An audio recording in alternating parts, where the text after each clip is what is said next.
Hello everyone, welcome to week 4. We made it, and I just wanted to say thank you for all of your patience for this first go round. If you hadn't figured out, you are the first cohort to do this course, so I appreciate all of your feedback for helping to iron out some of the bumps in the road, and I appreciate that tremendously. There's another opportunity to give feedback to make this a better course, so please feel free to give any constructive feedback because I will be revising this course for the next cohort. There's also another survey that's coming from McDaniel to the standard course evaluation. You should have already received the link for that in your email. So please take a few minutes to turn that in, and that also will help make this a better course in the future.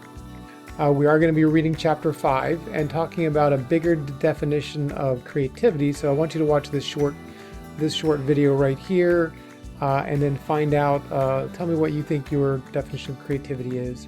Also, just calling your attention, there are some articles to read down here about creativity. Choose one of them. Again, they're not too in-depth, but it does kind of build on that idea that creativity is sort of a combination of some of the other of the 4 C's, such as communication and critical thinking, and so that you can communicate a message in a way that's well thought out and conveys your thinking.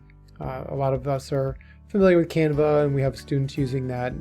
Canva in itself uses creativity in terms of design, but it also is an opportunity for students to creatively think about how they want to communicate a message, and they would need to use their audience, which is part of the breakdown from Module 3 in communication with the communication situation breakdown. Don't forget to be updating your learning journals as we go. Let's come down here to Sir Ken, do skills kill creativity? I really would love to hear your thinking about that in the discussion board this week. It is one of the first TED Talks that I watched that really hit me hard in terms of wondering what is it that how are we instructing students? Do we allow them to be thinkers? Do we allow them to be outside of the box? Do we allow them to use some of those creative design skills that they have? Or are we kind of trying to fit them into a box where they check a lot of boxes, they regurgitate facts and information that we tell them they need to know, and then we move on to the next lesson. So it'd be interesting to hear what you say, what you think about that. So let's talk about the lesson plan, the revised lesson plan. A couple things. The requirements are right here. Pretty standard lesson plan stuff. Any format that you want to use. Down here at the bottom, there is a 5E lesson plan that I used as an example. Nothing fancy, so I don't want you to worry about the format. Just make sure we have the standard stuff such as learning goals, student objectives. Students will be able to. Let's talk about what ISTE standards are going to be aligned and how they're aligned in that lesson. Develop an outline of the lesson in whatever format you want. But make sure you link to the example of the digital tool that you are going to use with the students, so that I can just look at that and see what you're using. Include some kind of an assessment, whether it is a quick exit ticket or a bell ringer or some sort of opportunity for students at the end of the lesson to share what they know. Maybe it's 2 things or one of those kind of retrieval practices.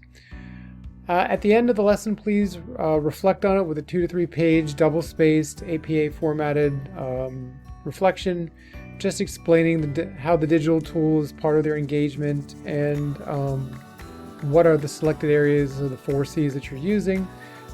Mention the SAMR level. Have you leveled up? Why do you feel it's leveled up? Have you included multiple levels of SAMR?